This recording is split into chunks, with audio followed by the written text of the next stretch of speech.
Hi, beautiful souls, and welcome to Return to the Mother World Dancing with the Dark Feminine Summit, where we honor the Great Mother and the rise of the Divine Feminine and reconnect with ancient feminine wisdom so that we can feel more rooted, grounded, and empowered during this incredible collective planetary shift that we are in.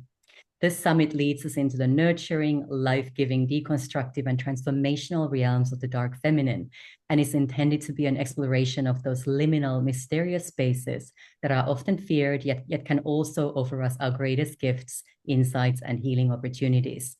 As such, the summit is a sacred call to action for embracing, integrating, and dancing with the dark goddess in all her delicious embodiments. I'm Emmi Mutale. I'm your host and the creatrix of this gathering, and very excited to have all of you with us here. And very honored, very excited to introduce my special guest for this interview, IndigoAngel. Welcome so much, IndigoAngel. Thank you for having me, and I'm excited to be here. Thank you. Thanks so much. Let me just, before we dive any deeper into our themes, let me just introduce you to everybody. So IndigoAngel is the ascended identity of Amanda Jane DeMarco. This is the higher aspect of her soul that has transcended her humanism. IndigoAngel has become an angel incarnate on Earth. She's here to deliver humanity messages and transmit frequencies encoded through Stargate alignments and collective wave infusions of solar lunar celestial synergistic relationships, and to sustain integral spiritual fields, ushering in a future beyond the confines of the fourth dimension.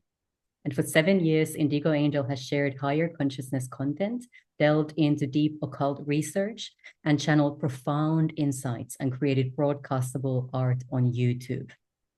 Wow, I mean, just reading your bio, is an activation in and of itself. And I really can't wait to hear what you have prepared for us today. And let us kind of start diving straight into these themes that really can be quite uncomfortable and can be very inconvenient truths for a lot of people on our planet at the moment as well.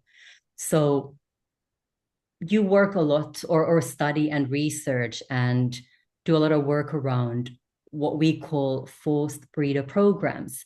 And this is so very relevant, especially to us women, and especially now when there's so much um, energy that is targeted against women, our bodies, our wombs, our cellular memory and DNA. So, what are these forced breeder programs, Indy, and why are they here? Yes, good question. Um, well, the forced breeder programs are essentially exactly what it kind of sounds like. It is the subjugation of the divine feminine under a misogynistic rule, and this is something that is very ancient. This is something that goes back to the beginning of time. Ultimately, this is really what the Galactic War is about, which is something that isn't actually talked about a lot on the mainstream. Actually, it's not talked about at all. Yeah. Actually, I've been standing on the top of a cliff screaming my brains out for the longest time, trying to bring this stuff to the surface. Um, so, yeah, that's unfortunate, but I feel like that's because we've actually been kind of in the dark ages about it for quite some time.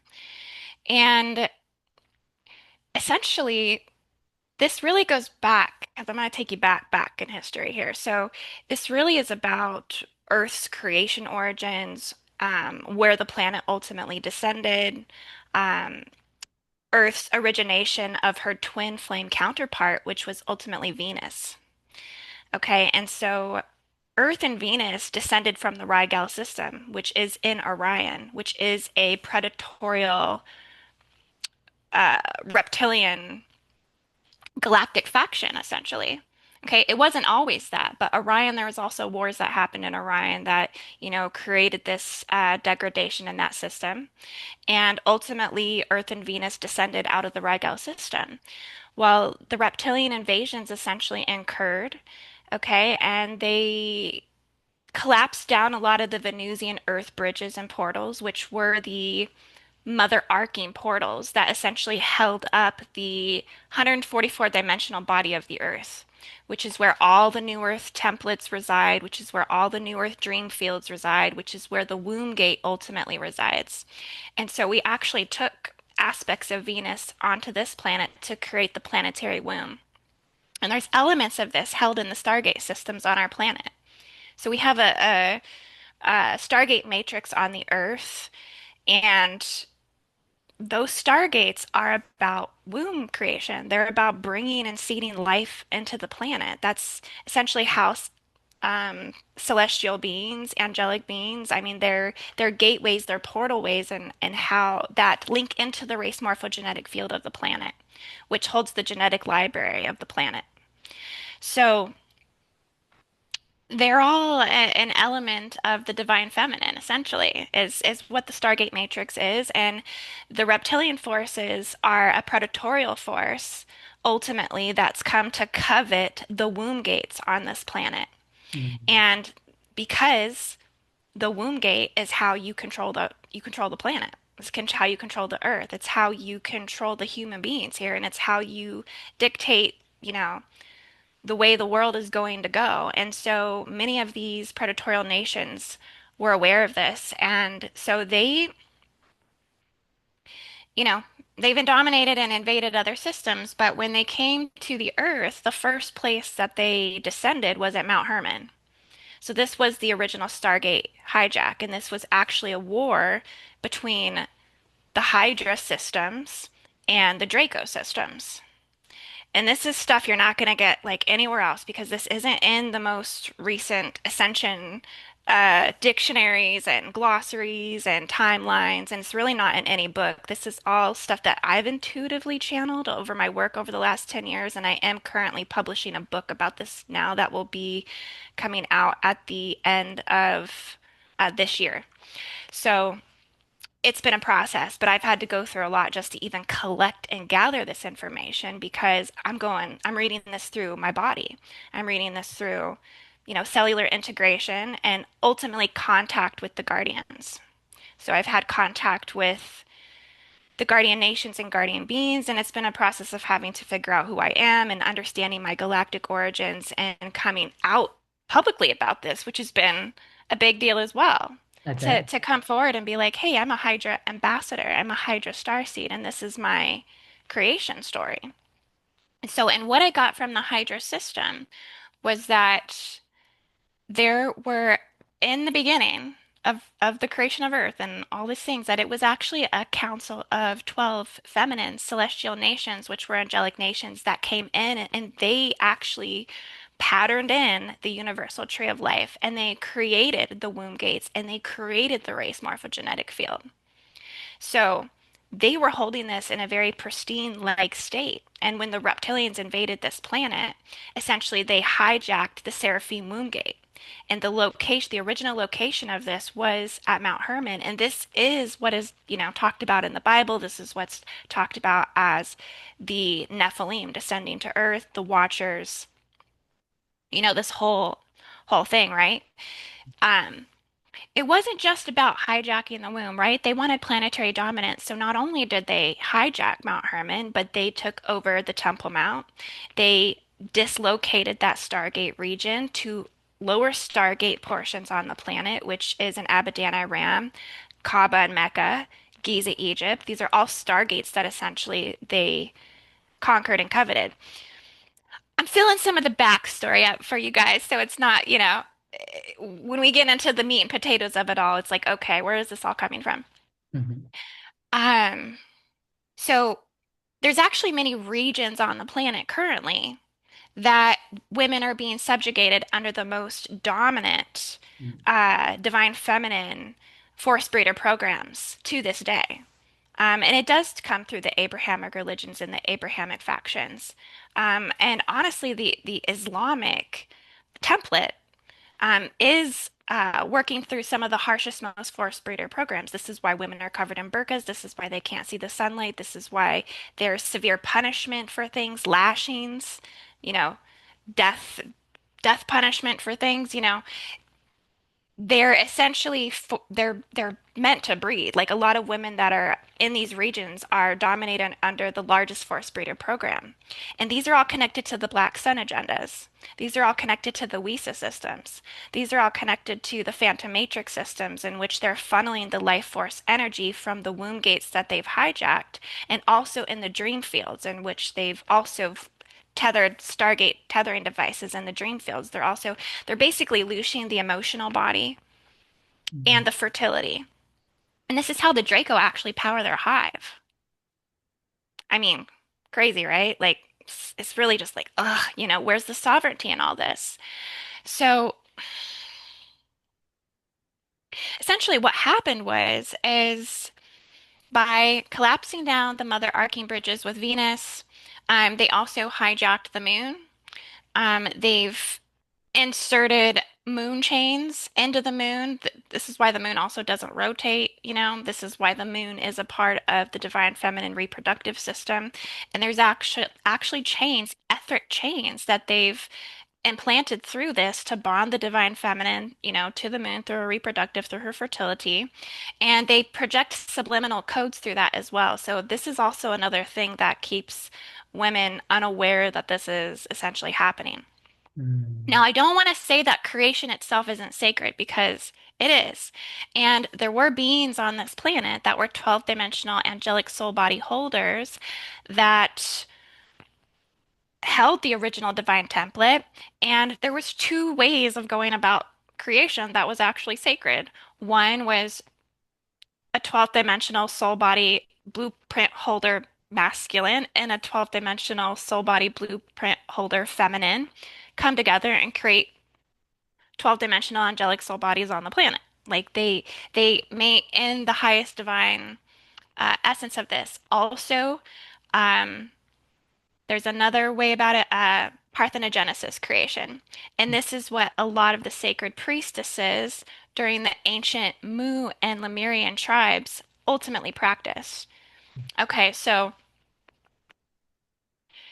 it's quite complex, but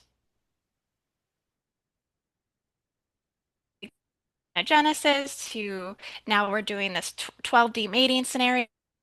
Know that in these ancient times that they did not recommend for us to mate outside of our genetic design, that they actually were to keep this within the tribes. It was to keep it within um, the sacred genetic lineages, because this is how you actually ultimately brought the highest, divine soul template into the planet to continue that on the planet. But that was invaded. There was actually invasions that happened. Toth was a part of this. There was something called the Ioni tribal massacre, and these ultimately happened around 70,000 years ago.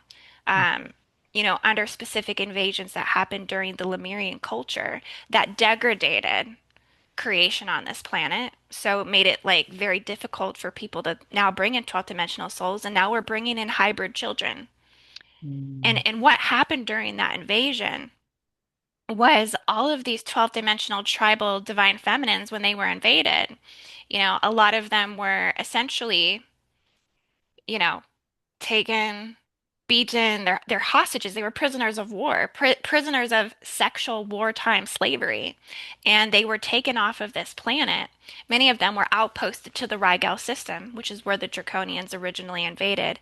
And then they were taken through portal systems to the Nibiru system, and they were force bred with Anunnaki studs, basically.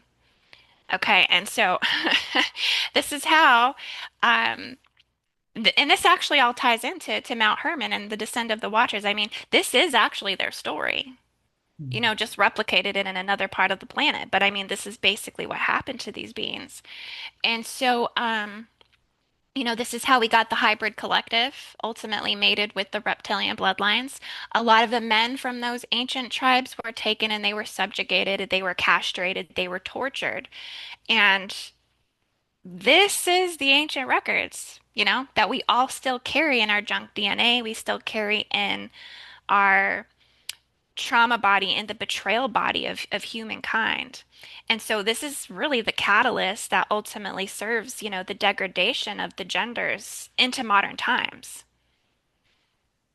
And so,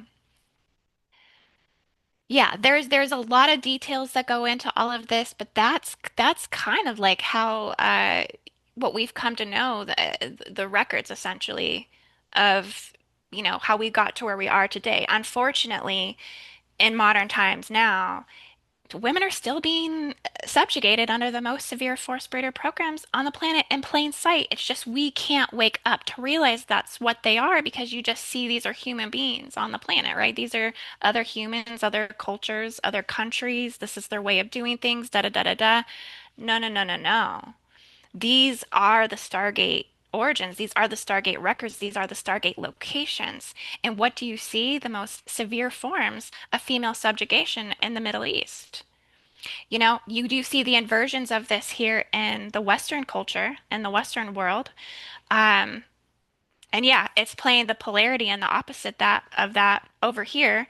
But there is still an essence of freedom that women still do have, but yet it has been highly inverted and coded in black goo and mimicked and all these things that it's been completely distorted to the point that we now have transgenderism and we have gender confusion and we have, all these things that are very difficult to wrap our minds around. That's because the original ancient betrayal between men and women hasn't ultimately been addressed, and the predatorial, draconic, misogynistic, narcissistic, uh, reptilian male force also has not been checked or addressed. And so you can see that this is a mountain that the collective has to climb to really restore the sacredness in procreation, the sacredness in our fertility, also to clear out the implant system that was plugged into us. Because when these invasions happened, we were implanted with a sexual misery implant system in the body. And so most of the women in our soul collective on this human, family soul collective, we carry these implant systems and there's many different implants that have been plugged into us in our DNA and our genetics from the original invasions all the way till now and continuing to add more and more and more. It just depends on the divine feminine, her journey, her genetics, her celestial ties, all these things as to what kind of force spirit or implants does that divine feminine carry? For Mm. some women, it's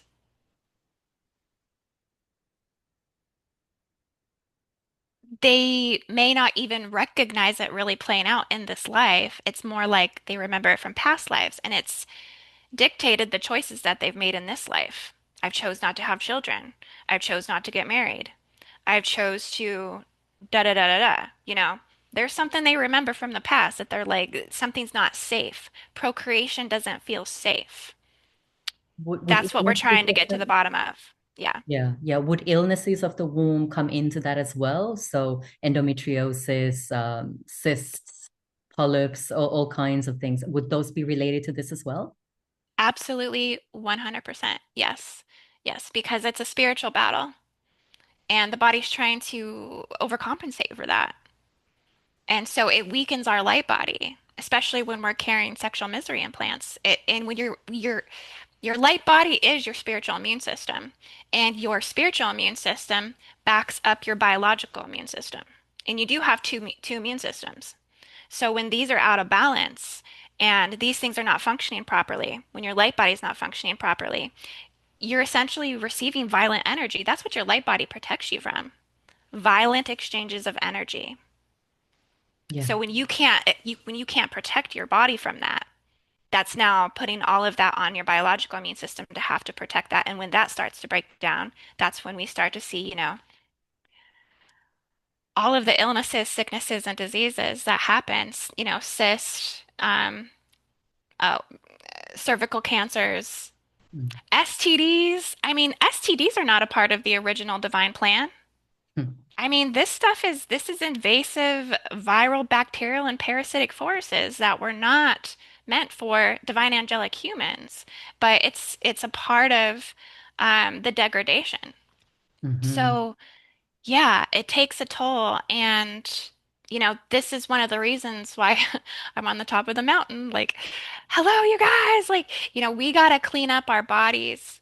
Um, our spiritual light body immune system, biological immune system. We got to clear the implants out as best we can through visualization, through command and dissolve, through speaking to your body, to recognizing what blockages are ultimately there, doing regressive work into your ancient timelines, Atlantean history, Lemurian history. What do you recall? Where do these wounds, wounds ultimately come from? For you specifically, it is different for every single woman. Mm, But and I want to say too, this isn't to poo-poo on the divine masculine if we have any masculines here, but it is to understand that they're dealing also, Lee, with an equal set of force breeder implants as well. Um, and many men are also hybridized and spliced with these reptilian gene codes as well.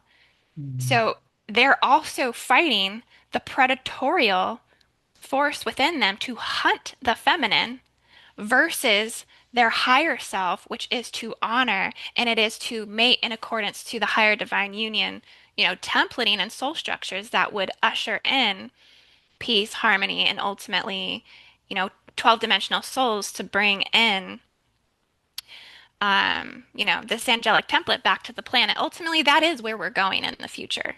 mm, These things are going to happen whether we realize it or not because, it's evolution. This is beyond us and our individual control, or at least we think it is. mm, At least I think it is. But this is about what the consciousness resurrection is about. Because as our consciousness expands and we understand more and more, which is what will happen more in the future, how we co-create telepathically and through group thinking. We create through, and we will create consciously in the future through group conscious manifestation, through telekinesis and higher levels of telepathy. But the divine feminine has to get healed at a much deeper level before those things ultimately will and can occur in mm. its totality. So, Yeah. yeah, it's a big thing. It's a big history that expands across all oceans and timelines and Stargate systems. But this is why we have a lot of guardian intervention on the planet right now. We have a lot of guardian beings that are monitoring this Earth, um, truly through Venusian satellites and crystal satellites that are rotating around the planet. And these crystal satellites are scanning the health of the earth, the Trojan forces, the Trojan waves, the light pulses, the light waves in this planet. They're reading the health of the race morphogenetic field. And guardian beings do come in and intervene when things are not looking so good, when the scales are starting to tip type of thing. And we're actually at that point right now. 2025 to 2028, we're going to be going through a massive Stargate correction on the Earth. Mm. Tell us a little bit more about that. Yeah, absolutely. And I'm not losing anybody by any means, am I? I try to do my best to say this in a way that everything makes sense, but there's just so much to unpack with all of it. Well, we'll Um, get a chance to do some questions towards the end, Indy. So don't worry, just give us everything, and then we'll ask you questions afterwards. And I also, once you've talked about the current theme a little bit, I would also love to hear a little bit more from you around the attack on the womb through the COVID jabs, for example, which has been a massive agenda, attacking the immune system, the heart, the brain, and then the right, reproductive systems of men and women. right. Well, those are human farming. Mm, That's what the Draco reptilians are doing. They're farming humans for bioelectric fuel. That's how they power their hive. So everything that has to do with autoimmune diseases, autism, autistic, the attack on the children, sex trafficking, human trafficking, it's all the culling of human beings, and this is ultimately coming from the Orion system. And this is why it's so important for us to understand what's ultimately going on in Orion. I think for so long there hasn't been enough disclosure about what's occurring in those systems. We don't have enough information. But I think we're getting a massive veil being removed in this timeline, particularly, that we're getting more disclosure about Orion and Draco because the time has come for us to understand what's going on in those systems. So that way we no longer fear Orion and understand that the Orion system, the Mintakan system, that's Guardian headquarters. That's where, they're essentially data collecting, monitoring, intervening, intervention when necessary. It's the surrounding systems in Orion that are ultimately invaded. So they're trying to save our planet Mm. because they don't want to happen to Earth what happened in that system. And they can already see that there's been, you know, 67% of our race morphogenetic field contains non-human intelligence data, which means that that's Draco invasion. Right. That's that's Draco AI human hybrid um hijacking of our planet. So they've issued particular accords to try to be the intervening force to stop those things from happening on this planet. And so they initiate things through the grid workers. This is one of the most important technologies is grid work technology because this is the form of returning avatar land shamanism back to the original angelic human soul body template to learn the way of the earth again, to learn how to do things like Stargate correction and remove the Draco, nest out of the planet and essentially also break down the psychotronic war because at the end of the day, this is capitalization on ideological battles, and this is what the Dracos capitalize off of, and this is what they have ultimately have learned how to use as a weapon against humanity. They basically booby-trapped the entire planet over the last 550,000 years, going back to the original galactic fall, going Mm. back to that original descent when they hijacked the first Stargate and the Hydra Draco Wars occurred because Tiamat was the original body, Right. unimpacted by the Draco reptilians. That's what Hydra is. Hydra was the Tiamat. I mean, because Hydra's the celestial system, the serpent cosmic mother. And so, yeah, Hydra's been battling this one for a while, but they ultimately like severed her gate systems as well and displaced her body, right? Because this is you've heard about the 13 original dragon tribes and basically there was a original dragon bone structure that ultimately held the original chakra system on this planet. That all got displaced and dismantled and dismembered. Many starseeds remember being dismembered. I mean, this is the whole thing that goes into the whole story, right? Of like feeling displaced, feeling like a refugee. Yeah, Yep. yeah. Feeling like you don't belong, feeling like you don't know what's going on. Like this mirrors the fragmentation of our own consciousness and that being broken up into parts. And the amnesia and the brain scrambling. And then the weapon systems that the Draco put, which were like the frequency fences, pole modification technology, um, MK Ultra programs, MK Ultra Monarch programs. This is what the religions were. The Draco hybrid Anunnakis installed those. And within that, sorry, I get really like, because it, my goddess warrior S comes forward because I don't, want to put up with it. So you all should be feeling that way. You know, enough's enough. And it's going to require for women to get stronger and have that the dragon backbone spine to say that we don't put up with this, we don't tolerate it. We can be nice, we can be beautiful, we can be feminine, we can be pleasant, but we're not going to bend. We know what you're doing on this planet, and we're not going to stand for these certain things, and we're going to oppose it, and we're going to work against it, and we're going to organize in ways where we can to correct things where we can. The So it's really collective important for no. women to be empowered. Yeah, exactly. Yeah, The collective no. yeah, yeah, yeah. So yeah, they displaced the Tiamat body, and they basically buried her records. They buried her records, and this is what a lot of these biblical doctrines were about.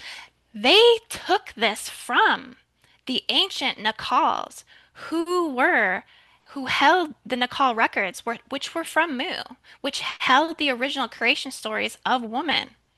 This was stolen, this was taken to India. They displaced this information. and never to be seen again. And what did they replace it with? Uh, the woman being responsible for all sin, the original sin implant. That's an implant.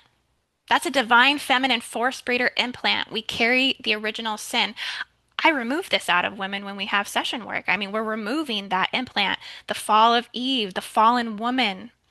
This is a template that is very difficult for us to find and even understand within ourselves. It requires stripping of so many layers of like, you know, getting to the root of like, how has this monstrous divine feminine crucifixion wound affected me? Right? And yeah, oh my gosh, I'm taken to the manifestation of the diseases because that's exactly what it is. It cripples us. It literally cripples us, causes us to walk throughout life feeling completely unworthy, completely undeserving, completely unknowing of what that divine union should be, what our ability powers are of our sacral chakra, and how we can use those powers to create. This all gets turned off with this implant. It gets shut down, shut down, shut down. So we don't even understand what we are, how we're the divine receivers, how we are prophetic. Because dare I say that the divine feminine are prophets. We're prophets. Without our transcendence of this nonsense and our ability to truly bring forward the highest knowledge of the divine feminine, we are the original prophets. We are the original connection. We are the original Alesia flame, which is an aspect of the El Elyon flame, which is the eternal flame of the divine feminine and the divine masculine, cosmic Christed, light, the eternal light. The Alesia flame's been stripped from our records. So this is all resurfacing, this is all coming back up, and we have to find our way back to this again. So that way we can understand that the divine feminine must learn to speak. We must learn to, remove these throat chakra blockages because this is how we repair the gate systems that were broken from Earth to Venus, the mother arcing gateways, and begin to, again, bring heaven and earth back to the earth, but also guide humanity through divine feminine prophetism. This has to come back.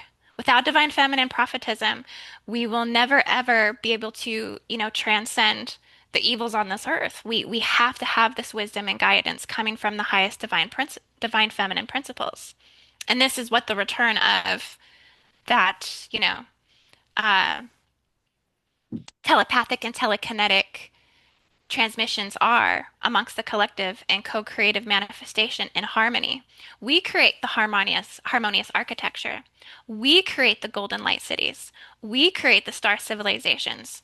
We teach the architects how to build in a way that creates harmonious structures on the planet that does not degrade or take away from the life force energy that works in harmony with it.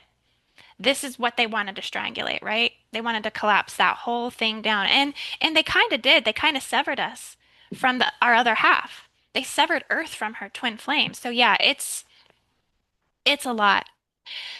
But I don't think I answered your question. I'm sorry, Kenny. I think I just ran in a circle. No, you touched on it at least. It was really Okay. around the fact how there seems to be a very deliberate attack, not just on the womb, but on our immune systems, on our hearts, on our brains, through, for example, the COVID jabs, but many, many other ways as well. And how Yes. what really always gets me is how ancient this is, how far back this goes, and how it really comes from other planets, from other star systems. And it really just puts everything into new perspective in terms of who am I? What am I doing here? What is my purpose? What is it that I am supposed to be bringing through? And what you are transmitting, this whole body of knowledge that you've brought through your body is just vital information for all of us. So thank you for sharing it with so courageously. How much pushback do you get when you start to talk about this kind of stuff with people? I don't care anymore. Um, just to be brutally honest, like I've gone through a lot of waves of fear and resistance and people questioning me or it's mostly men. It's mostly when I'm met with, the wounded divine masculine that where I get that they try to shut me down in some way, either through force or control or domination. Um, but I just, recognize that's happening and then I just, say, "Oh, that door's closed," and keep going somewhere else, or just keep going because I know this is so true to the depth of my spirit and my soul. And I know that when you believe in something so deeply, you're willing to fight for it no matter what. And so that's kind of how I carry my energy. And so I appreciate this opportunity to share this with everyone here.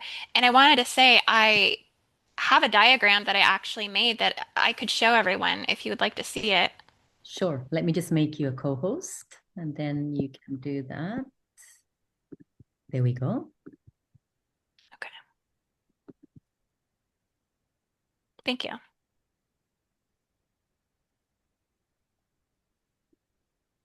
So can everyone see this okay? Mm-hmm. Okay, so this is the force breeder implant system. And give me just one second. I'm just looking for, okay. Yeah, so I think the sacred timelines of Lemuria, they began over about 200,000 years ago. I think this was prior to a lot of these implants that you see here. Um, so these really happened at around the time of the first Lemurian Holocaust, and that was approximately 70,000 years ago. And this was the initial fragmentation of the Lemurian and the Atlantean grid system. And Lemurian Atlantis did actually once exist under a peaceful accord, and everything was actually under a matriarchal spiritual order. And so once these seeds of betrayal came in, it came through detonating these underground tunnels, the Draco invasions, and uh, basically abduction and sexual prisoners of war and forced raping, all these things. And they implanted and stuck this sexual misery implant system into the divine feminine. And so these are actually violations that are against natural law. I mean, this is 100%. Like, and it's so yeah, we're working on that. We're working on restoring that. But so a lot of this can be divinely inherited through your ancestors. And so this is what it looks like. There's a force breeder harness, and these actually go up around the backs, the hooks, and this is what, hooks the divine feminine um, into the moon. And this is used for ritual reproduction. They're called circuit chains, and this is how they can enable soulless hybrid races to incarnate through non-consensual soul contracts. Um, and when I say that, it's kind of interesting because if you have had children, I think a lot of women have them unconsciously, to be honest with you. A lot of women kind of just grow into their reproduction and their sacred sexuality and their fertility, and then they're just, typically hunted. And they don't realize that they're being hunted. And so then they start mating unconsciously. There's not a lot of thought that's actually going into that reproduction. And a lot of this is because these chains actually create um, the societal blockages amongst all beings when it comes to these processes. And this damages the divine feminine's astral body. That's what's happening. There's damage to her astral body, and it's severing spiritual alignment. And so this is actually, they say this is what created the pain in giving birth. This is what created a lot of maternal regret in reproduction and just deep soul disassociation to the process of reproduction itself. So yeah, there's a lot of hijacking that comes in through the force breeder chains. There's also these uh, 12 stars of Mary's crown, and these were installed as an etheric wrap around the divine feminine skull, and this suppresses the crown chakra. It suppresses the seventh through 10th dimensional consciousness, disconnecting the divine feminine to her oversoul. It is one of the Sophianic crucifixion wounds, but there are several.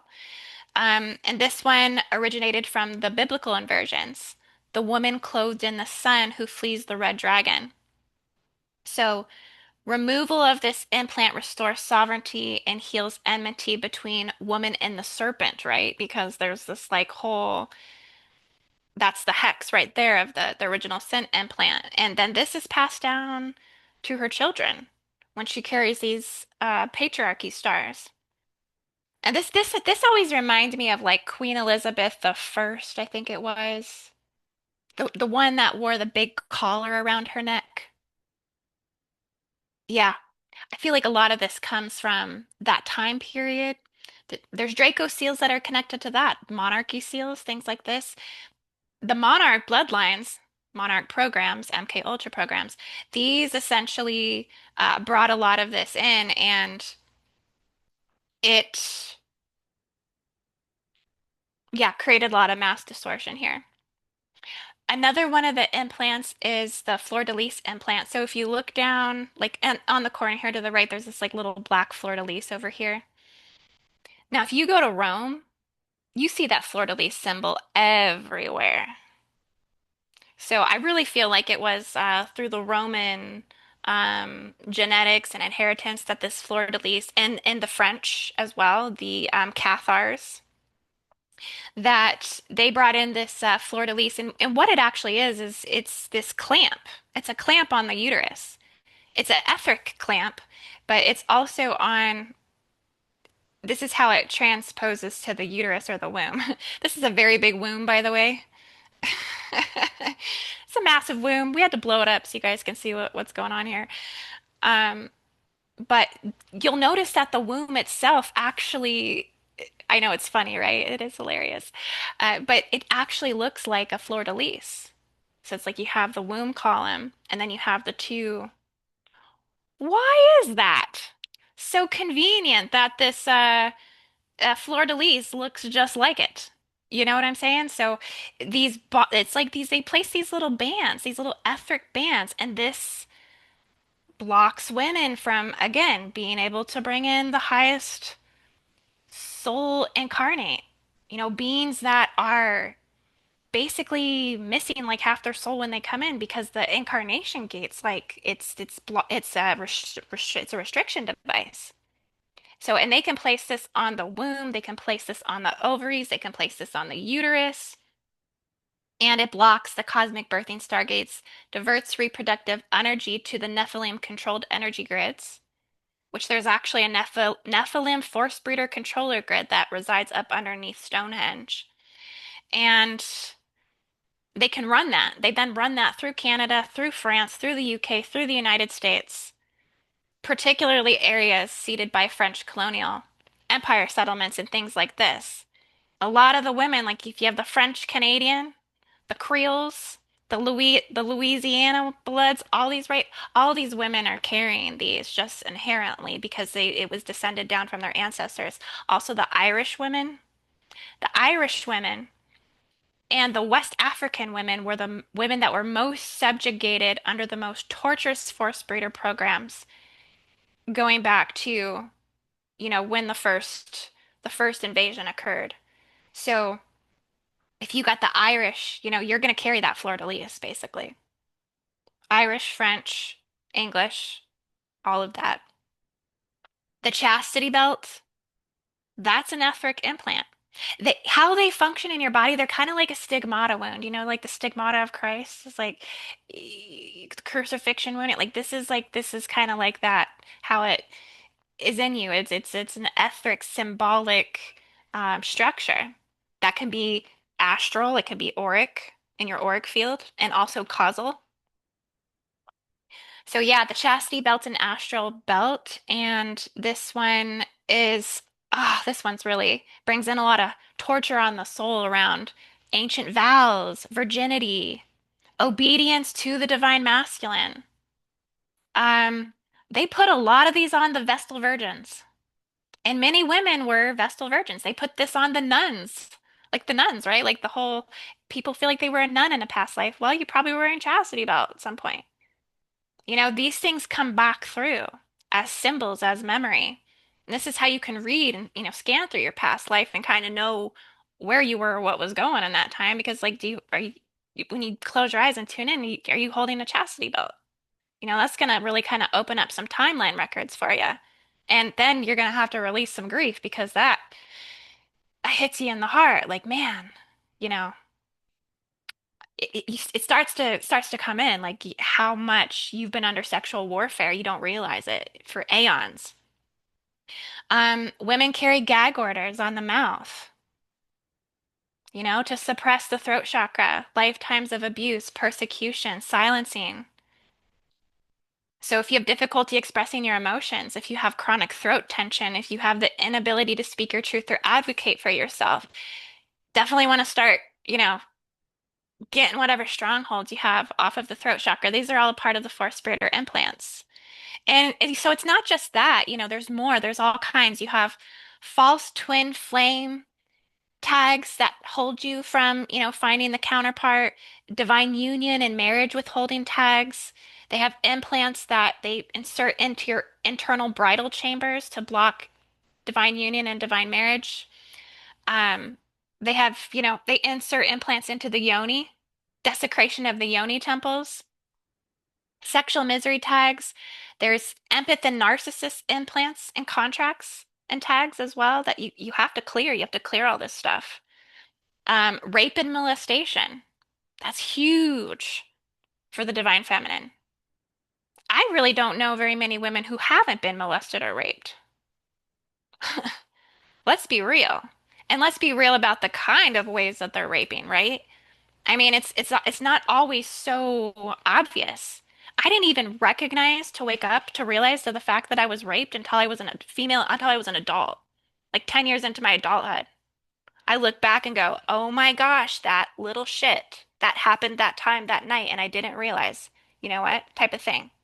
Because it's like you're going through the societal programming and you might be at a party, did something, got too drunk, whatever. Date raping. It's not so violent. It's more sleazy. It's more slimy.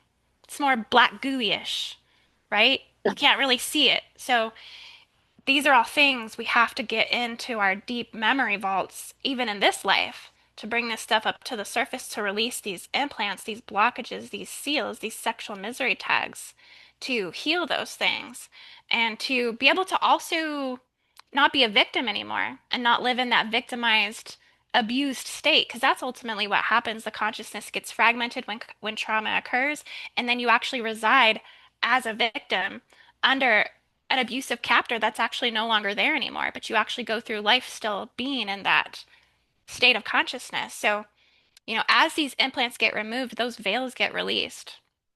But there's birth control implants, abortion scraping, trauma ulcers, and emotional scar tissue from this as well. Um, that's a big one for women. Um, cervical, ovarian clips, cauterizations, removal of your womb. That's also not normal. This was not designed for the original angelic human to have our uteruses removed, actually. I mean, of course they want to remove that. That's one of your most psychic organs in the divine feminine body. That's what makes the woman so psychic.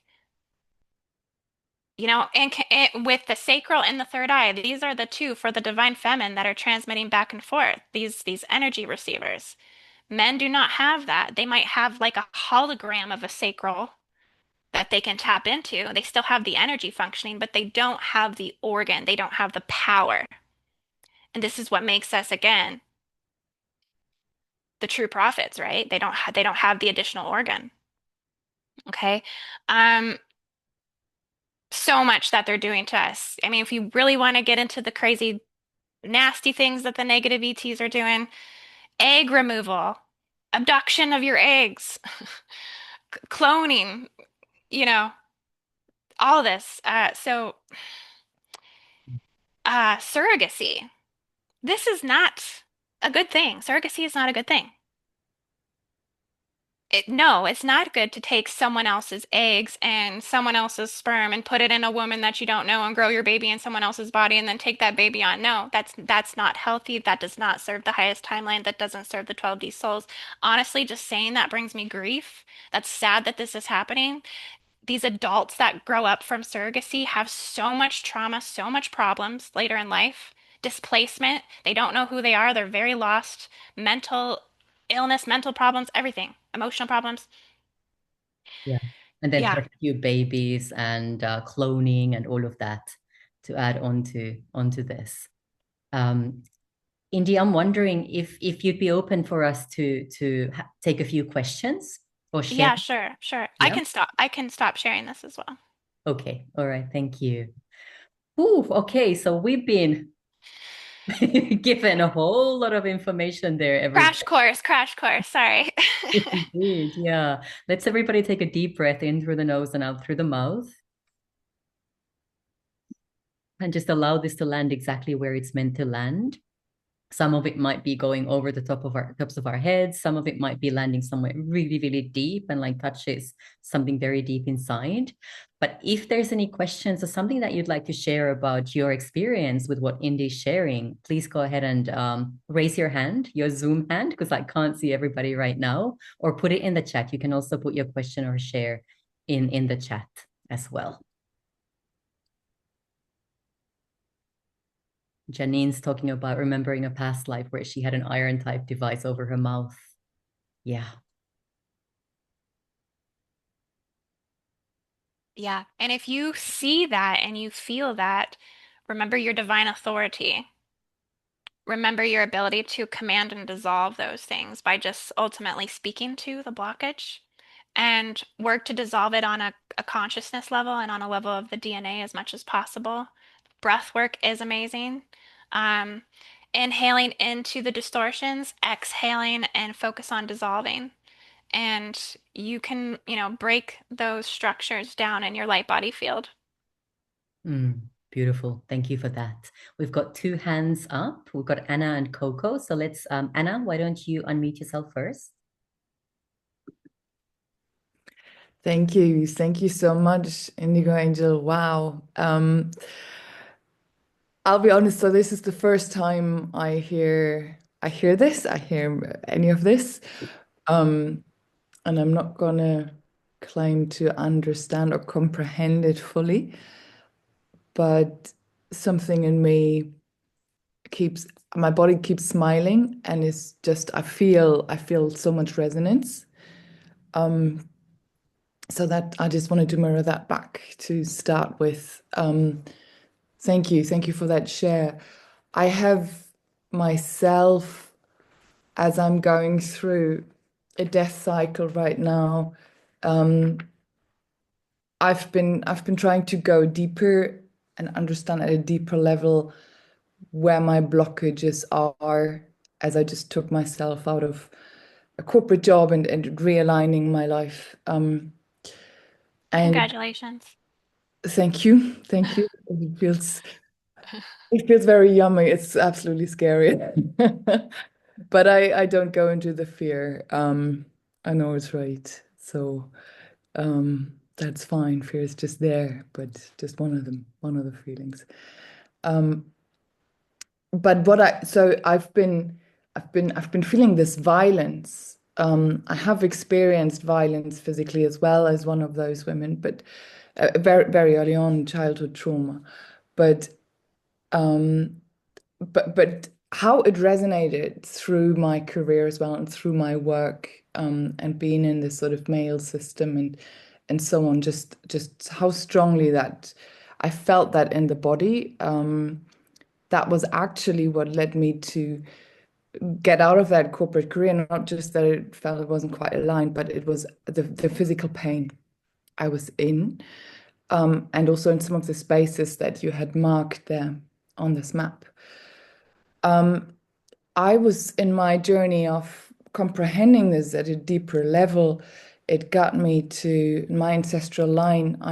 I know there were, in Central Europe. Um, I got as far as the witch hunts, and something that I struggle to comprehend even is just quite, where did these torture instruments come from?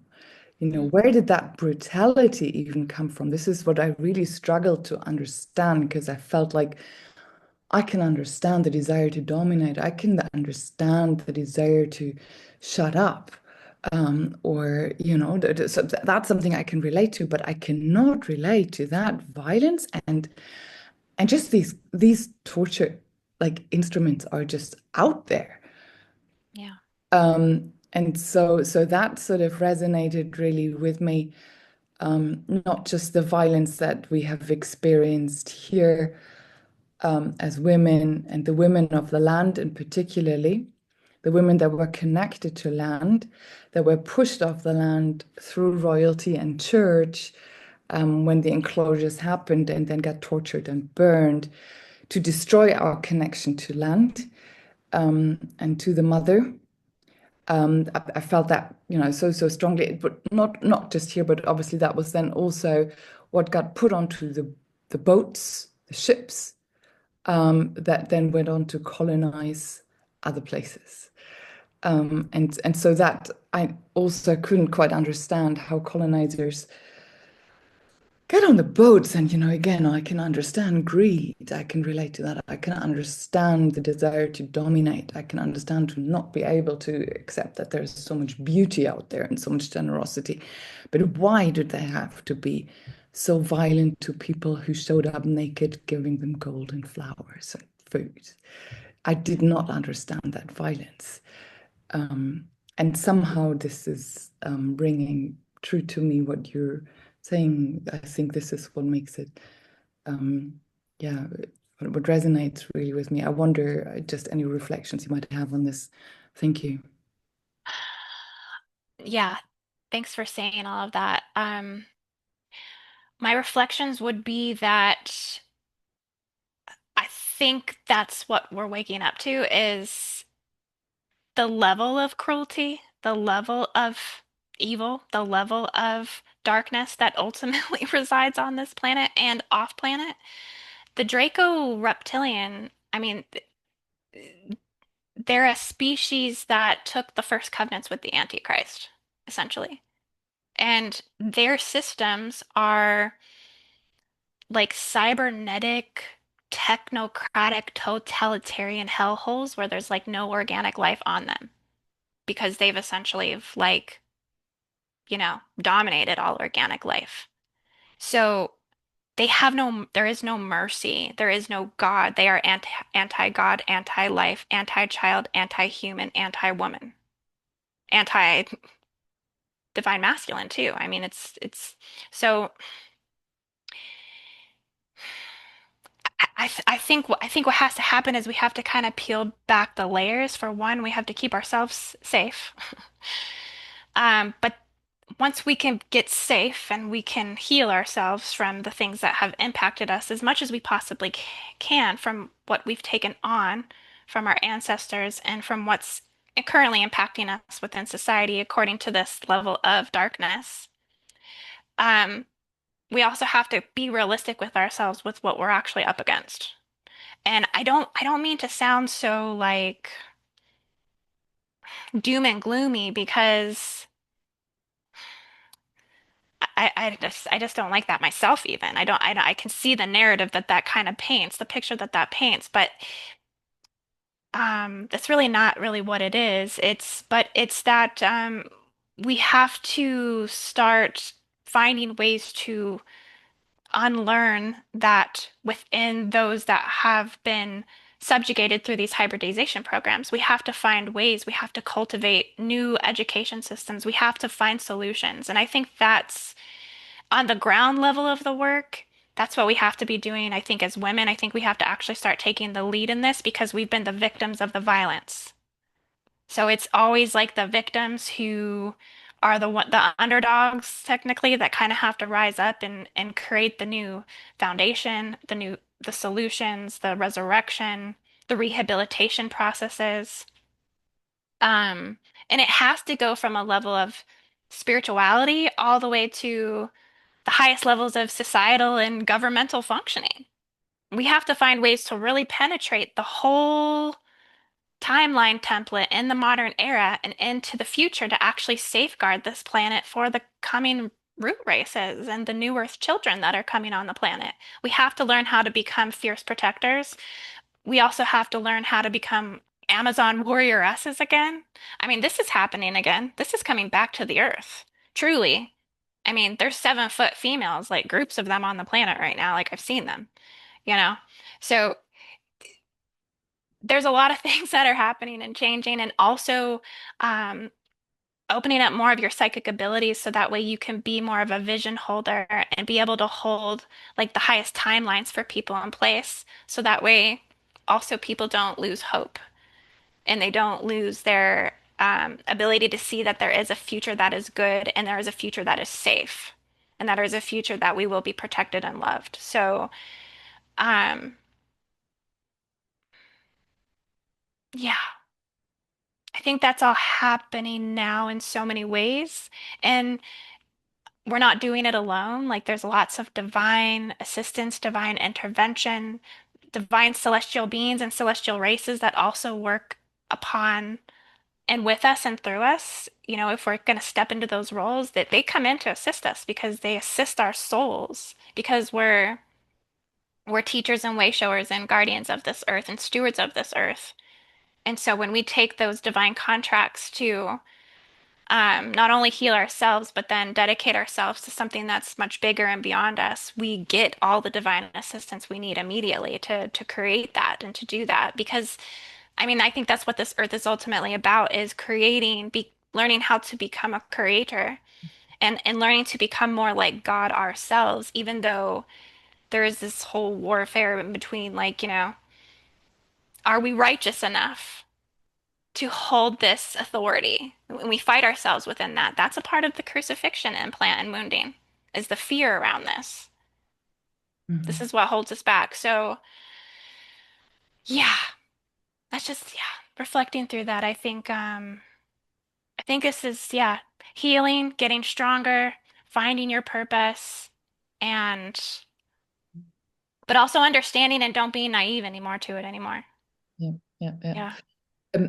Sorry if I just may add, if you could share maybe if you have any resources around the specific type of healing that you were suggesting. You spoke a little bit to breath work, but maybe if you have a link or anything, that would be fantastic. Because I feel what this is really powerful, and your message here is Can you do pull or not? Okay. Monica, you are unmuted. Could you please make sure that you're muted? Yeah, I can share some resources. Well, I say definitely branch out to as many resources as you can find. I can provide some resources. I do have articles on my website currently that do explain all of this that you could read, like blogs that I have available.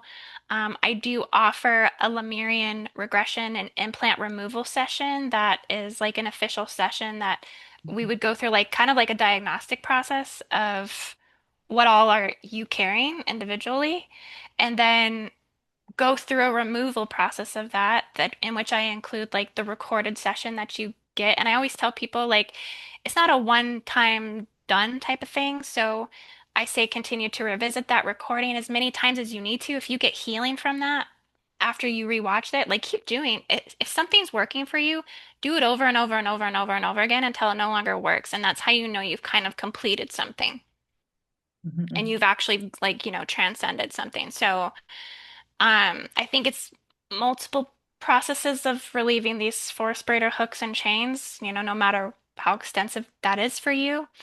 And continue to create that supportive divine feminine network around you. Um, because we have to support each other, whether you're creating that community on your own or whether you're joining communities. But it is very important for us as women to have communities where we are actually able to speak about things that are women-based issues and women-based problems. And um, yeah, we need to have that. And then also on the galactic level of things, the divine feminine celestial solar councils, you can work with them as well. The Pleiadians, this is a fully divine feminine galactic council that aids in divine feminine healing. The Syrian councils, the Cassiopean councils, the Andromedan councils, Earth herself, Venus, pulling in all of your spiritual resources and the eternal divine mother. Um, yeah, and just I also provide some courses as well. I do have two courses. I have one for building your inner strength as an inner warrioress, and I have a workbook that goes with that. And then I also have a womb healing course as well. So I do personally have a few things, but um, this is an area that, yeah, we need to create more bridges and more communities. And I do know some other divine feminines who also work within this realm more specifically that also provide more offerings, such as like Marguerite Regaglio. So I'm sure this event as well, there's a lot of divine feminines here that probably provide things that are coming to speak. Um, Marguerite speaking on Friday. okay, wonderful. Yeah, she's amazing. She has lots of offerings. Z Earth Star. Um, But yeah, I mean, our offerings are here to assist other women to get them on their level so these women can be empowered and become pioneers, and they can also create things that also continue to help other women. And we just, we have to keep our network strong. I think that's one of the most important things. Yeah. Yeah, Thank you. beautiful. Thank you so much for that. Now, Indy, we've got three more questions in the chat, and then Coco's got her hand up. Do you still have enough time to hang around with us? Oh yeah. Yeah. Okay. I'm all yours right now. Yes. Yes. Okay, great. All right. Well, Coco, I'm going to come to you just now, but there's a question in the chat that's almost like directly related to what Indy was talking about just now in terms of support systems that are here on this planet, angelic realms and others. There's a question from Ruth around a lot of conversation on draconians. Is it possible that there are some draconian starseeds that are here to assist the rise of the sacred mother and divine feminine? Yes.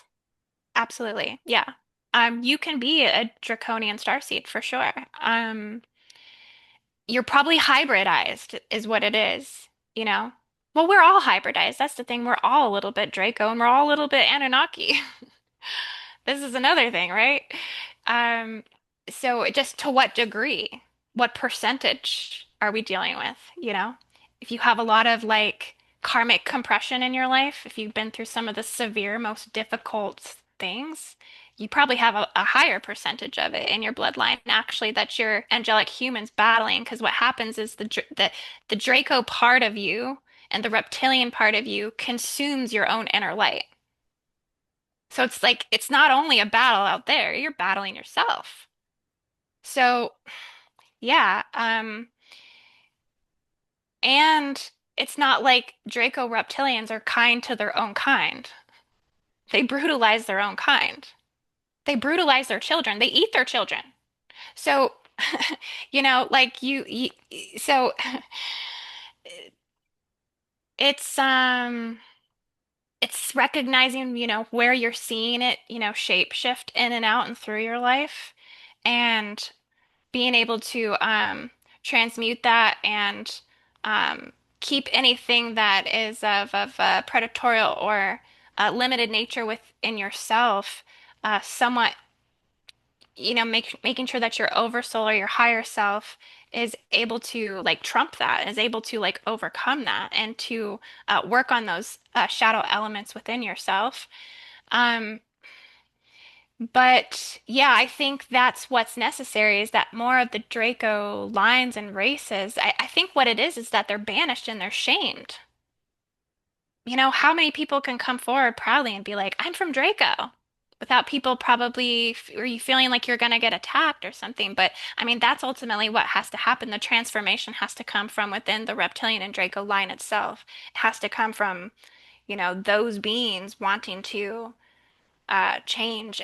But I mean, that's very difficult because it's kind of like it's like a linking of a hive, right? And that link, when you get to the depth of the hive where those that are carrying most profound dominant aspects of the reptilian genetic gene code. It's like they do have like like a control over that force within the Draco line. Like they can basically call them in. It's like if you're a moderate, like you're like a Draco moderate, whether a Draco radical type of thing. You know what I mean? So it's kind of like it happens though. I see a lot of Draco starseeds break away and then work against the dark forces within that, and it takes a very strong person to do that.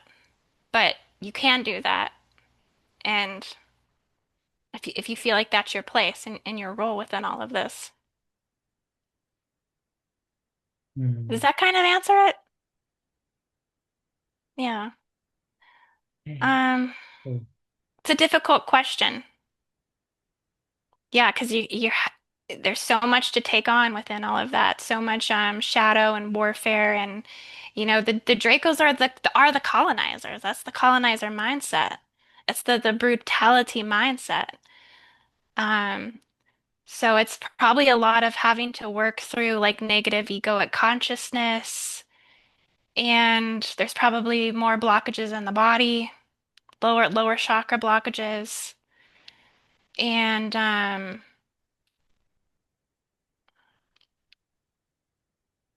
yeah, I think that it's more having to fight the dark forces within yourself, like the one gal just said, the greed. I've seen some Draco star seeds come forward, and they deal a lot with trying to have to transcend greed. I think they get kind of overtaken by like the Baphomet energies and things like this, wanting to possess, wanting to exist more hierarchical when they get opportunities versus in unity. And you find that you have to battle each layer of that in yourself as you continue to transcend that, like as you be given more opportunity, you're giving more things, so then you're presented with more elements of yourself that you have to overcome, as you gain more within those realms, basically. But yeah, I would say Draco starseeds, they're not bad people. Um, we all have a little bit in it of ourselves inside, and we have to kind of assess that within ourselves and know where our place is in the greater whole and how we're contributing to humanity. So yeah. Mm. Wow. Okay. I could listen to you for hours and hours, Indy. Let me hand over to Coco. She's been waiting for a while now. So Coco, please go ahead Okay. and unmute yourself. There's no specific question, but I just want to say thank you so much for speaking to the deeper layers of what is actually going on regarding the template of woman and all the things that are implanted in there to stop her stepping into the fullness of her power. And just want to speak to what you were saying around we have the power within us to command those away. We are the ones that are stepping into that warrior essence that is innately in us as women, um and have the power to do that, to remove these things. It's just time, and like you said, there is so much help, um ethereally and on the planet now, that's assisting in these processes, because it's just time. It's just time for it to all be over, but it's time for it to be all revealed and put on the table, and not to be afraid of it anymore, because the fear is the thing that holds it in place. And yeah, just big up to you for speaking in such a candid, open way, and so that we can just clear it. Because, like you say, it's in all of us. There are aspects of it in all of it down our lineages, and once we kind of get that, and that we can infuse the eternal flame that never dies out in us. It may feel like it has, but it never dies out. Once we can put that back at the front and center of everything, it just burns it all away, and we can get on with what we're here to do, which, like you said, we are just then catalyzing each other into our fullness, into our purpose, and it's just a snowball effect. So yeah, thank you for all of that. Yeah, absolutely. Thank you. Yeah, you're you're absolutely right. And you're speaking from a place of inner divine strength. I can feel that. So yeah, I appreciate you for having a strong spine, a strong backbone, and being a strong woman. I can see that and feel that. So yeah, that's what it's going to require. I think all of us really taking that time to heal if we need to heal, um, building ourselves emotionally, mentally, realizing where our weaknesses are and taking time to invest in yourself to strengthen yourself. Again, building community, building divine feminine networks that we can tap into. I mean, the women that are doing it at the highest levels that are on top of their game, they're collaborators. They're not, you know, selfish and I mean you do have to preserve yourself where you need to, because you can't just give yourself away everywhere and you do have to like withhold your energy, but the highest levels of female divine feminine success, it's like we're working together and we're collaborating and we're finding ways in which we can be supportive, and that's so so important because women need other women to tell them that they are strong and also to see where their lack has been. I work with a lot of divine feminines that come forward, in personal sessions and things like this that they're so beaten down. They're so beaten down from relationships. They just don't see their value or their worth. There's just so much there, and it's like they need to be told. They need to they need someone to pour into them just a little bit to help them like regenerate. And so if you see that in other women, if you feel that in other women, if you sense that in other women, like don't be afraid to love other women and collapse down that, I guess, distortion and implant that gets projected onto us that we're not capable of working together and being harmonious and that we're combatant and that, there's this whole, we do have a lot of wounds with other women, trusting other women. And this is all of our mother wounds, so there's that. Um, and if you have that, like, you got to go into that and face that and heal that too, as much as possible. Forgive your mother, forgive your sisters, forgive other women. Don't give up on women and don't give up on humanity and don't give up on yourself. And because you'll get there, you might feel some women might feel down right now, but with a little bit of water and a little bit of love and a little bit of food and a little bit of like spiritual sustenance, I mean, you could be like 10 years in the future in like 2 years' time. Because it's like all you needed was a little bit of support. And so yeah, we got to strengthen those bridges. And that's what I think we're doing with rebuilding the Earth, Venus arcs, the mother arcs, recorrecting those mother stargates, um, removing the AI black goo and mimicry out of the gate sites, reclaiming authority over these stargates. We need to get the controller devices of the reptilian Draco Legion forces out of these hijacked Stargate sites and return command back to the Magdalene bloodlines. Because we are the into the future, we will be the authoritative command on this planet. Like that's where the new Earth is going, is the sustainment of matriarchal rulership.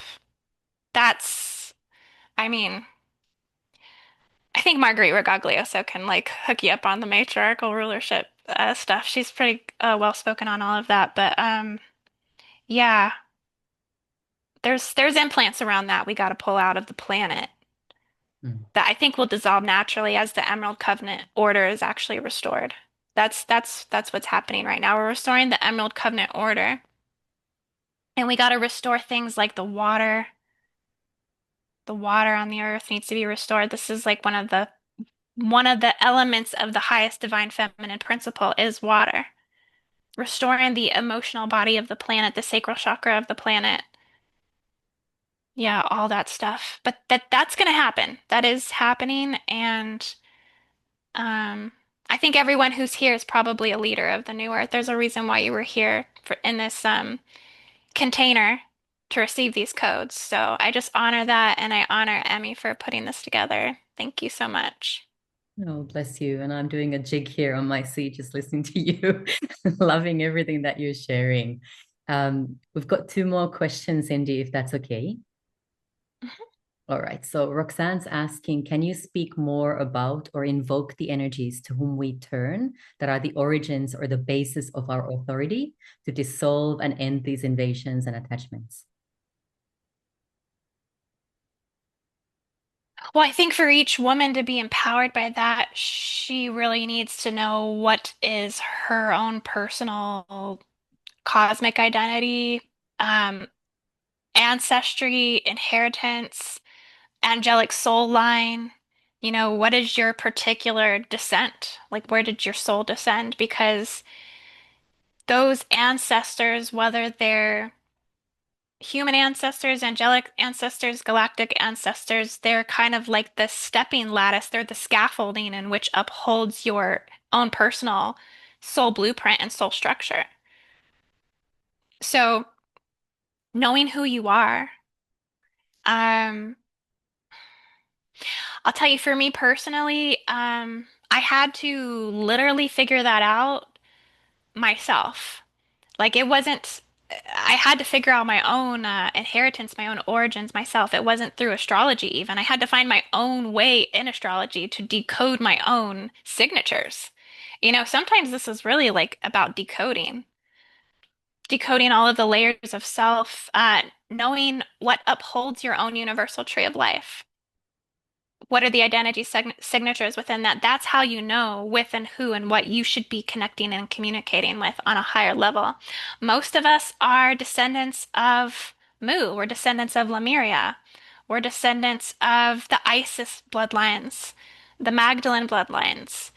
Um, you know, all these soul lines, even the Dark Mother soul lines, like the Medusas and the Black Madonnas and the Liliths and things like this. Like these are all just fragmented aspects of the divine feminine's body that have to be brought into wholeness. So, I mean, even if you're working with goddesses and you know, archetypes and spirits, I have like a whole thing of like different, you know, statues over here that I have going on. These are all archetypes and spirits that I've worked with that took me on a journey of healing and discovering myself by working with their energy.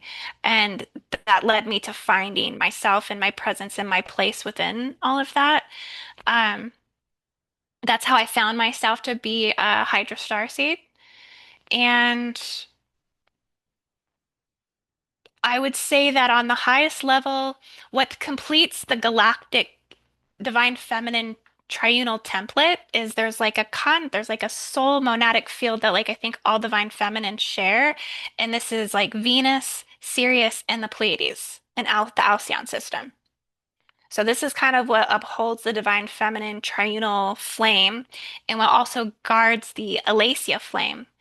The Alasia being the celestial fire that is the eternal divine feminine priestesshood, the counter to the like the El Elyon or the Melchizedek flame. And this is kind of like what upholds the ascension portals on the planet. And so you can, you know, work within that triune because it's a divine feminine soul collective monadic structure that upholds many different architectures in the planet. So it's also the soul monadic field of the earth spirit body in a lot of ways. And the elements of the celestial fires that created the race morphogenetic field. So yeah, you can tune into all of those energies and work with them through embodiment, through invocation, through meditation, through channeling, through trance meditation, trans-dimensional meditation, Kundalini activation, um, you know, the eternal divine mothers, the eternal divine primordial waters, Pachamama, Iru, you know, these are all guardian, feminine guardian essences on the planet that you can call forth and work with those spirits. I think it's also about your personal beliefs as well. You know, do you feel like you align more with like polytheistic way of consciousness expansion, or for some people, it's just streamlining directly with eternal source. Like there is no diversion, and for them to have trust within the growth of the evolution of their spirit and of their soul, they have to communicate just directly with God itself, the eternal divine consciousness. It's all one in the same anyways. So I think it's just what's right for you, what's best for you, and what feels most aligned at the highest level for you. And don't question yourself. Don't question that. Trust that. Trust your inner guidance. Trust your own intuition. And trust that first and foremost above anybody else's recommendations at the same time. Like you know best first. Um, so yeah,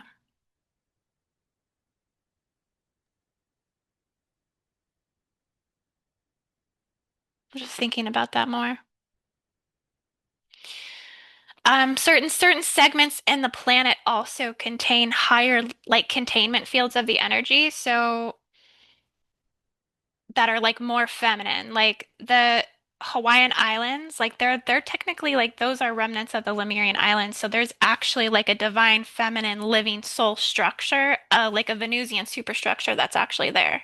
So like if you're to go to Hawaii or if you're going to go to Uluru, there's a Venusian superstructure there as well. So there's places that you can really tap into this feminine field and be like your 12D light body to be fully supported. That's another thing you should also consider is where are you located? What are you living next to? Where are you going on the grid? Because that also plays into how much you can sense and feel and tap into in terms of like portals, structures, and just integrating that energy on a soul level. A lot of the land in the main areas of the United States, like it's very difficult to hold a 12-dimensional blueprint here because there's not a lot of assistance in the land.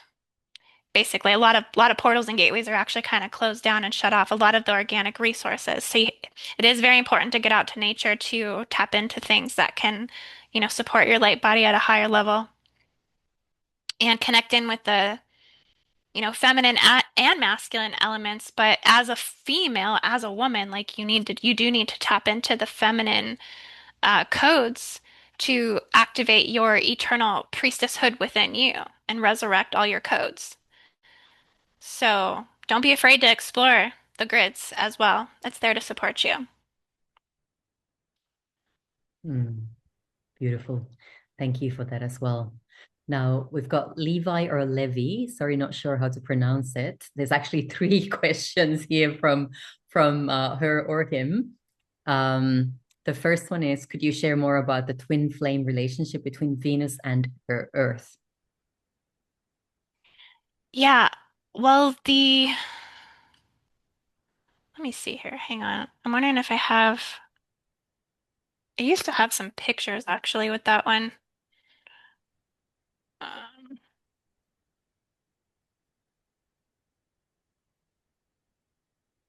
I had some good.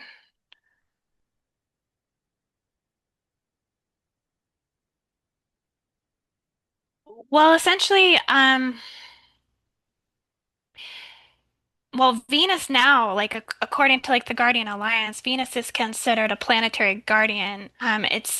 It maintains alignment with the planet in accordance to our shared solar logos intelligence field. And so between Earth and Venus, it's preserving Earth's creation memory. And so there's a strong bond. It's believed that Earth and Venus were actually one cell and that cell split and that that was like the twin flame union like breaking apart and Venus was kind of like held in a different dimensional template that holds um half of the Earth's harmonic. So Venus holds 72 dimensions of their shared harmonics and Earth holds 72 and together they create the 144 dimensional bond. Um this originated out of the Rigel system of Orion. I feel like that's because Earth and Venus were born out of the Orion arm in this sector of the galaxy. So they shared, like, they were once one cell. They shared celestial geometric vortices. They shared plasma fields that were interlinking. And between Earth and Venus, I do believe that's what is stabilizing our area of the Milky Way. So they're basically complementary access nodes, but I think that they carry a portion of the Rigel energy body, and this was how and why Draco was able to invade our planet, essentially. Um,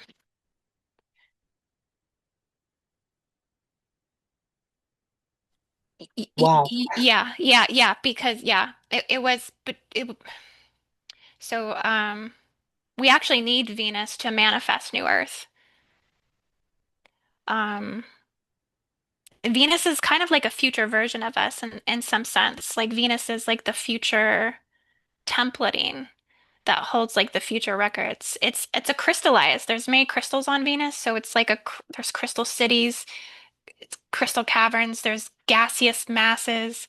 Um, from things I've channeled is that there are like conscious sentient beings, but they're not even like necessarily like in human form, that they're actually like in a crystallized form of telepathy. Like, so there's more to be revealed with that, I think for sure.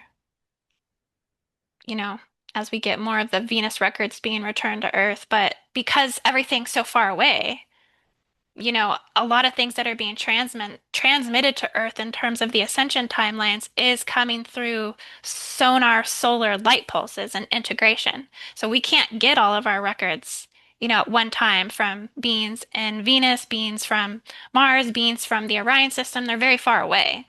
So even if, they are transmitting codes to us, we can only get it through the ascension waves as it's integrated and sent to our planet. So, yeah, we're still decoding a lot with Venus. Like, there's a lot more that's coming through with it, but I think it's a huge part of um, the Guardian Alliance and the rehabilitation of our Earth, basically.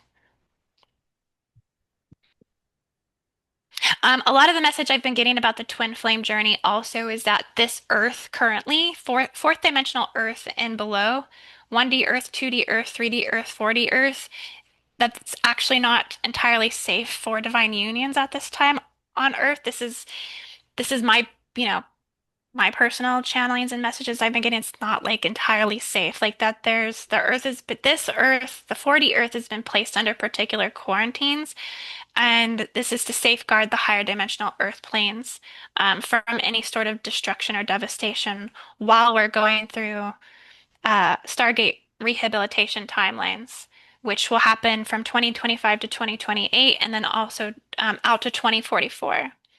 So it's not that love and divine union can't manifest, but if it does, it's going to be a lot of it's going to be turbulent to redirect souls back into the process of um, evolving the soul, and also integration of what they need to do on this earth to correct the earth to manifest the Edenic worlds. Because the true divine, true 12D soul, like Maharic twin sets, they can really only exist in an Edenic world, in Eden.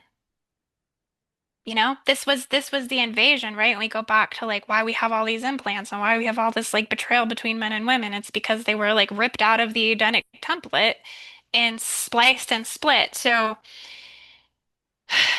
you can have these relationships, but they're just harder. You're not existing on a terrain that's able to sustain it in its full capacity. So just knowing that going into those things, that the twin flame soul unions at this time on Earth require a higher level of consciousness, patience, healing, growing, learning, and knowing that the journey might not always be about you being with that person. Like it actually might be about this.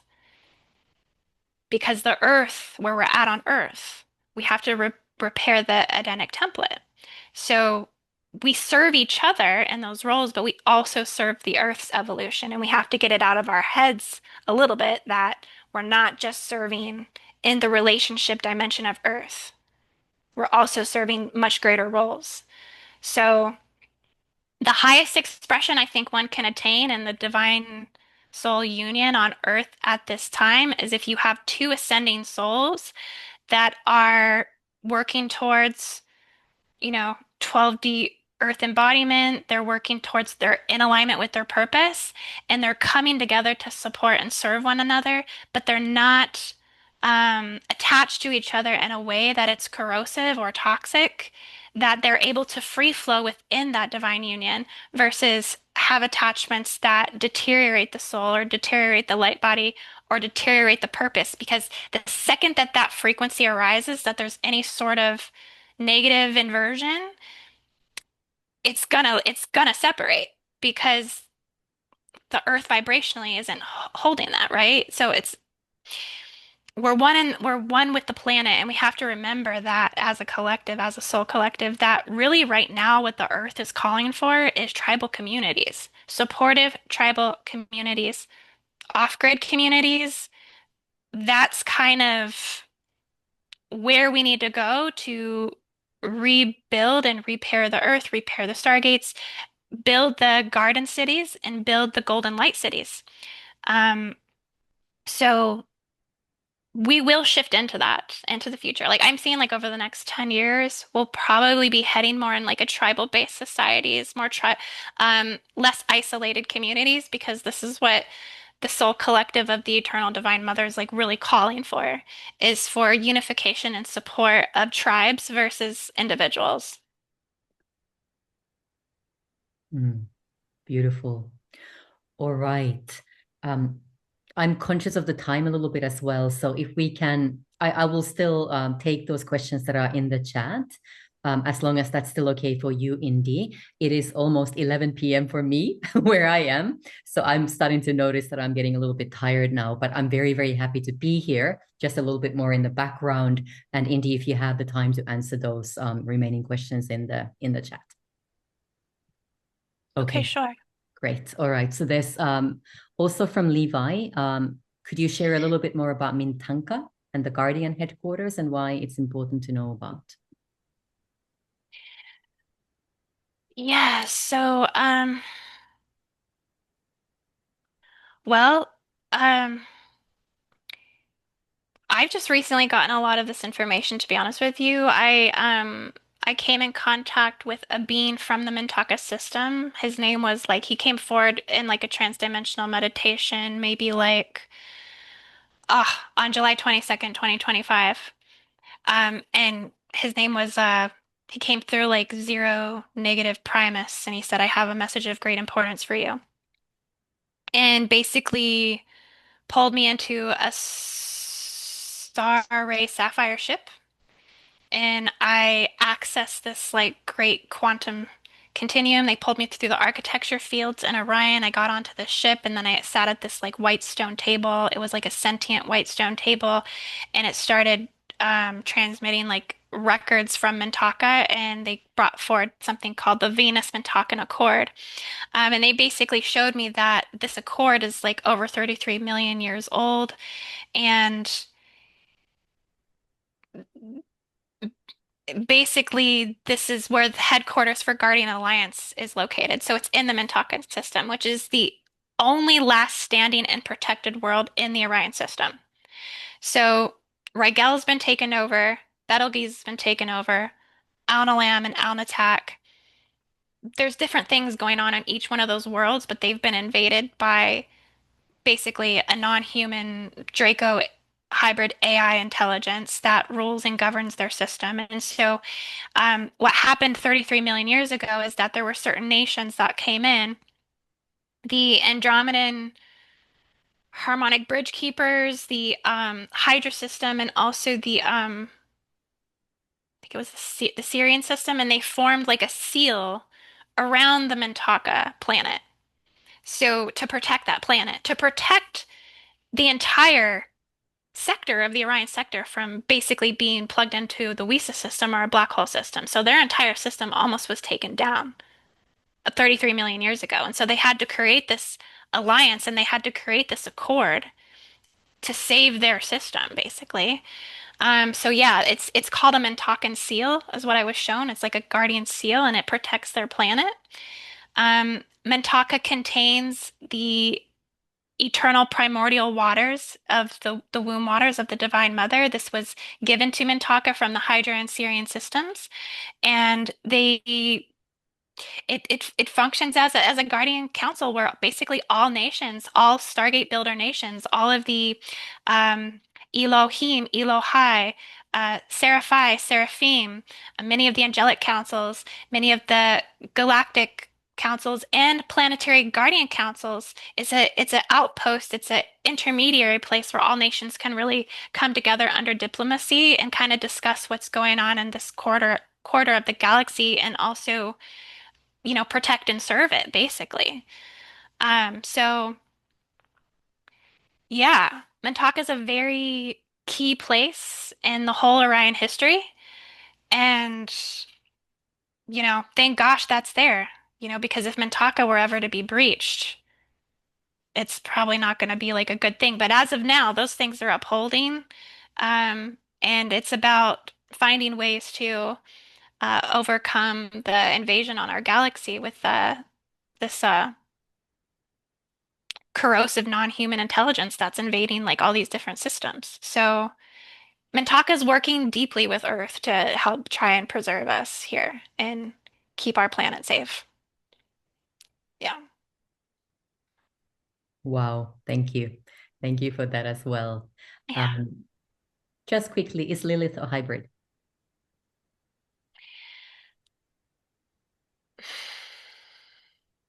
Interesting. I'm getting to not think of her that way in some sense. I see her as a like well, yeah, I guess you could say you could say she is, yes. But I get to not think of her that way, that she's like a shadow archetype of the divine feminine that was subjugated through force breeder programs essentially. Mhm. Okay, all right, thank you. That was Yeah. from Claire. Yeah. Atomic bombs opening portals. That's also from Claire. Yes. Yes.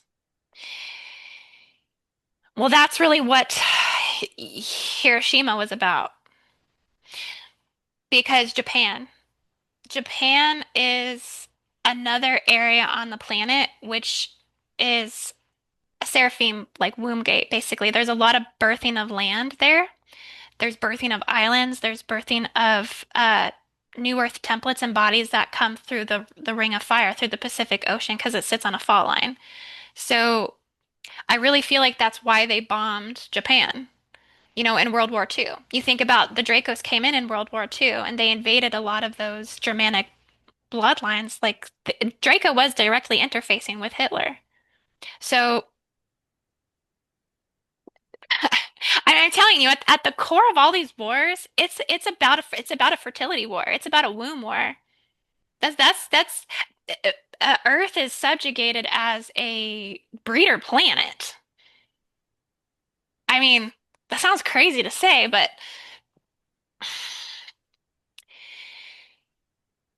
it's a fertile planet.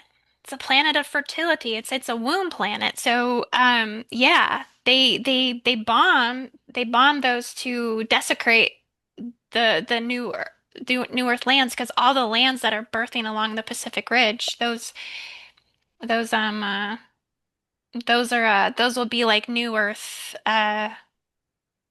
bodies that hold 12D templates. So I mean, I think that was an attack on the womb gates there. Um Anywhere that they're bombing, yeah, there's anywhere that they're bombing, there's basically a Draco reptilian. I mean, even Gaza, you think about that. I mean, that whole region there is within the planetary Northern Cross. The planetary Northern Cross consists of very important Stargate sectors: Giza, Göbekli Tepe, Abadan, Iran, and Mecca. That whole quadrant is the Draconian Hive. That's where they essentially like rule on the planet. So the war is it's the war of the Nephilim. That's still what's raging there. Even today. That's what that is. It's still the Nephilim war that's playing out. So yeah, I think there's some massive Stargate portals over there. It's the Cyprus Island off of the coast there in the Mediterranean. That's very significant. I believe that's like a little heart gate chakra over there. Yeah.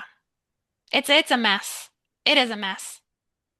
The whole thing's a mess, but it's not a hopeless mess. I really do feel that the Draco can't fully like overtake our planet because they're fighting for something called the Vault of Orion. The Vault of Orion, and I think that maybe the Vault of Orion's in Gaza. I was getting the Vault of Orion was in Germany, but the Draco covets something called the Vault of Orion. And this carries like incorruptible planetary records, basically. So they want to covet these items because then they can like gain control of the whole planet, but they can't fully control certain things that hold the original records and can't be corrupted. So they're warring over these things. They're warring still over the Ark of the Covenant. They're still warring over that. Those are reincarnation gates. That's what the Ark of the Covenant is about. It's about reincarnation. So, yeah, it's a lot. It really is a lot. It's it just know that everything we see playing out, it's a galactic war. It's all the galactic battle infused with like our human consciousness. It's all playing out on the front lines of our Earth. So knowing where you stand in this story is important. Knowing where you stand in your own beliefs is important because that way you know where you can make a difference or step away from something that's not your battle, you know? Mm. And everything is divinely created in the way it's supposed to divinely unfold. This is a learning process for humanity to overcome these forces, and it's a much bigger timeline than our lifespan. What we're seeing unfold is remnants of ancient wars and the beginnings of future wars, and we're in the middle. And there's it's the whole picture of it is a beautiful picture. And I think in the life and death processes, we get review of everything. We get, full retainment of records, and we get to see, what's happening on this side of things. We get to see where I was shown one time in like a meditation that like when you die, you go into not just your own life review, but you go into life review of the whole planetary's records. Like you go through every record, every war record. Like you ever seen like the movie The Fifth Element? Like she's like sitting on the computer and she's like getting everything. Like that's actually what our life review is like. Like it's like we get everything. So we do get understanding at some part in the journey and some part in the process. We get full record releases. Yeah. Mm. Wow, wow, wow. Oh my goodness me, Indy, you've just connected a million dots for me and like opened so many new portals for me to dive deeper into. And I'm sure that's the same for everybody who's been with us and who's going to be watching this from the recording as well. Thank you so much for sharing so openly and with such a beautiful sense of humility and this understanding that the good will prevail, that it's absolutely not hopeless, that you see in this beautiful picture behind all the chaos and the madness and the whatever you want to call it as well. So really, really appreciate you and your time and for saying yes to this summit. Thank you, Indy. Absolutely. It was such a pleasure. Anytime. Bless you. Thank you so much. And thank you everybody for being here as well. These recordings will go out latest tomorrow, possibly already tonight onto our summit portal, where you can re-watch them or listen to these anytime you wish. And yeah, I'm looking forward to seeing you at our next live session tomorrow with Angela, I believe it is. So thanks for being here. And thank you for your willingness to go deep every single time. Sending lots Is of. it okay if I drop the link to the one, um, can I put that in the chat maybe? Yeah, of course. To Yeah, the please to the send it. one session that I was speaking about earlier.